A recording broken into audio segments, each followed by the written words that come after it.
everybody, welcome back. Today as well we have got you another video. In this video I'll show you how you can delete Binance account, but before that please do make sure to like our video, subscribe our channel, and yes, without any further delay, let's start.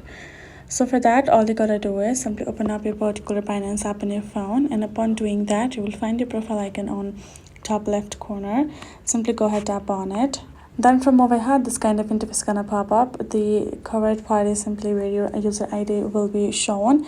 All you gotta do is simply tap on your user ID, and then right over here you will find your account details, including this option of verification, security, VIP privilege, and Twitter option. From over here, simply choose this option of security, and from the security section you simply have to scroll down to the bottom till you get this option of manage account given at the bottom. Simply go ahead, tap on it, and then you will find two options which includes disable account and delete account. Simply go ahead, tap on this option of delete account, and now go ahead, choose the reason of your deletion. If you have others, tap on that and simply write down in the description box and tap on continue. If you don't, then tap on any of the reason on top and tap on continue again.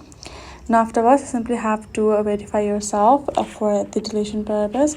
Once you have done that, you will find this option of delete. Now tap on that and you are good to go. Your account will be deleted, and that is it. So that's how you can do it. Hope this video was helpful to y'all. Thank you so much for watching, and yes, I'll see you guys in our next video.